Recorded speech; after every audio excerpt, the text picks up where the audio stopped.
Oh, siap Cilengsinya.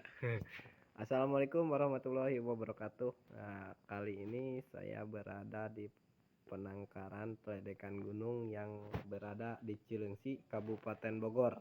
Oke. Nah, sekarang saya itu sebenarnya kali ini saya akan membahas lagi ya, membahas tentang pakan lagi. Karena banyak yang nggak percaya, ya, nggak percaya soal pakan di tempat saya yang di Sukabumi. Nah, pakan di tempat saya itu pakan utamanya cuma jangkrik sama ulat hongkong. Nah, seperti ini ngikutin di tempat saya ya. Nah, ini peledekan, ini kondisinya malam hari. Cuman ini dikasih lampu. Sebenarnya ini berpengaruh ya. Lampu itu bahayanya ketika kalau malam hari itu kalau mati burung bisa gelap pakan. Terus ngaruh juga ke mata si burung. Bisa menyebabkan katarak atau nitik ya. Nah, ini kondisinya malam hari. Ini nih burungnya. Ini pakannya ulat hongkong sama jangkrik aja. Di mana tempat jangkrik emang? Oh, di dia. Nah, iya dah. Ini nih, ini tempat yang orang kerja ya. Ini pekerjanya nih. Nah, ini pekerjanya. Aduh, harus pakai flash dulu, Mang. Flash, Mang. Center. Nah, pakannya kita di sini full jangkrik sama ulat tongkong. Ulat tongkong di full ya, jangan sampai kurang. Jangkrik di full. Keroto kalau ada aja, kalau ada ya jangan maksain karena keroto mahal dan susah.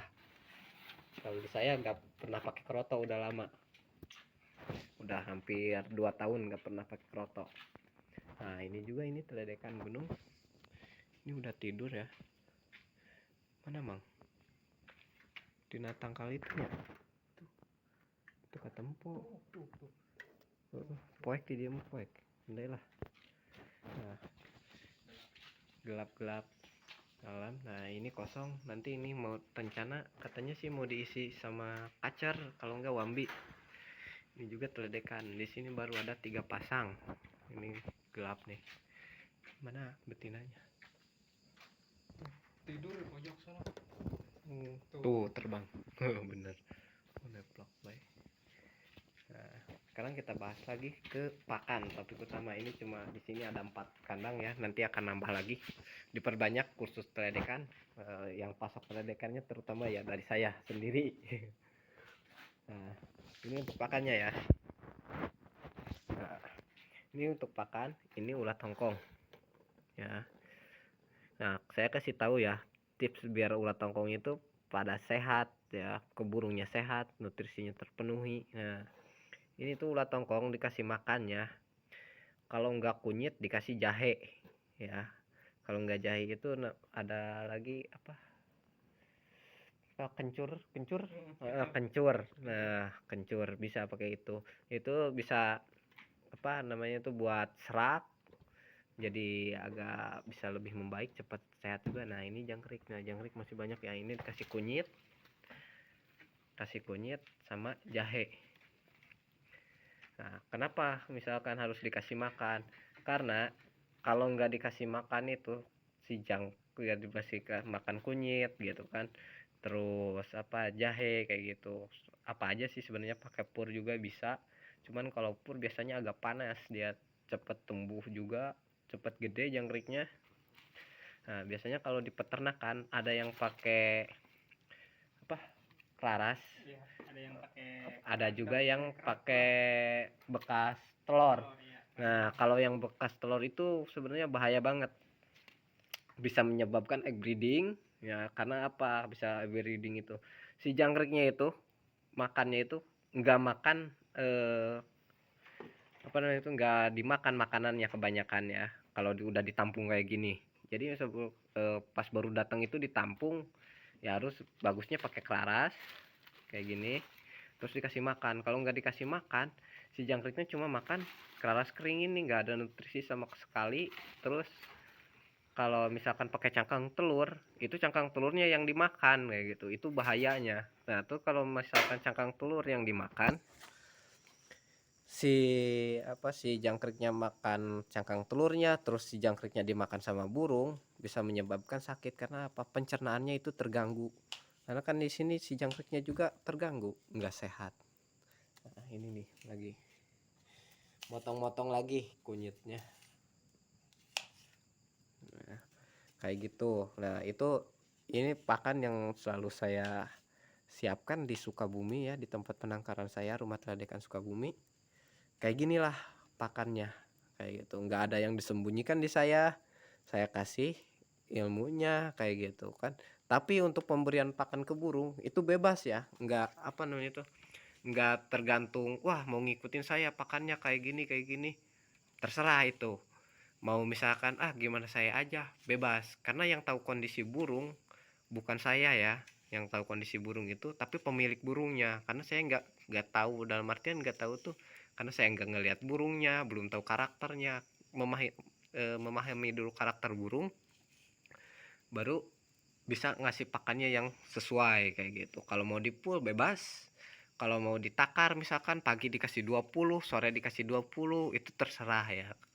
Karena kalau di saya itu ngasihnya ya sebanyak mungkin, taruh aja udah kayak gitu. Karena kan waktu saya itu bukan untuk burung aja kayak gitu, jadi ada kerjaan lain kayak gitu, karena saya sering keluar kota kayak gitu. Jadi pakan burung saya full kayak gitu. Kalau misalkan yang mau ditakar silahkan, pur burungnya disediakan, jangkriknya misalkan ditakar, ulat tongkongnya ditakar, silahkan. Tapi harus konsisten. Jangan sampai misalkan sekarang itu ini ya yang biasanya yang menyebabkan katarak kebanyakan ulat tongkong kata orang itu salah. Yang kebanyakan itu biasanya apa? Dia si kroto itu biasa ya, kroto bisa karena apa? Dia biasanya di semutnya itu yang paling bahaya. Kadang kan kalau kroto kena mata juga, lagi nyiprat-nyiprat kena mata itu bahaya kalau kroto. Kalau ulat tongkong asalkan kita konsisten, terus jangan sampai kita ngasihnya itu misalkan biasa dikasih 30 kayak gitu, terus kita kasih 50 nih, maka si ulat tongkongnya bakal habis sekaligus ditungguin juga bakal habis kayak gitu. Beda sama kita kasih full banyak, paling awal ketika kasih kita full banyak dia makannya banyak, tapi ketika udah biasanya 1 hari makannya akan stabil. Ketika dia suhu dingin dia makan ulat tongkong, ketika suhunya panas dia makannya jangkrik kayak gitu. Makanya saya sarankan di pool, jadi jangan jangan dikurang-kurangin kayak gitu. Kalau mau ditakar ya silahkan ditakar, tapi harus konsisten. Jangan sampai nakarnya itu kita kalau mau naikin pas posisi apa namanya itu unjal ditaikin gitu, jangan, itu bahaya kalau kayak gitu. Itu sih pengalaman saya, itu bebas juga karena saya mengalami katarak burung itu pas ketika pemberian kroto. Pernah katarak pas ketika dikasih kroto. Saya dulu juga mainnya jangkrik sama kroto kayak gitu, nggak pernah pakai ulat tongkong. Cuman ketika ada yang katarak saya di stop kroto, jadi paling ketika sudah panen anakan baru saya kasih kroto kayak gitu. Nah, jangan ada yang mau bertanya lagi soal pakan mau kayak gimana. Oke, saya akan bahas lagi mungkin di lain waktu lagi saya sempat, karena cuma saya nggak fokus di nge-YouTube ya, saya cuma berbagi aja, cuma menyebarkan supaya bisa apa namanya itu berbagi pengalaman, bisa bermanfaat buat orang lain ya. Jangan dimakan sama sendiri ilmunya kayak gitu. Saya mah cuma berbagi aja. Kalau misalkan ada pro dan kontra ya mungkin wajar aja, karena kan pendapat orang, settingan orang tentang pakan kayak gitu itu berbeda-beda. Yang jelas itu siapapun yang punya burungnya maka dia yang tahu karakternya yang harus kayak gimana. Kalau saya cuma menyabarkan supaya si burung itu sehat aja kayak gitu, biar kondisinya bagus kayak gitu. Oke, terima kasih, sekian dari saya. Wassalamualaikum warahmatullahi wabarakatuh.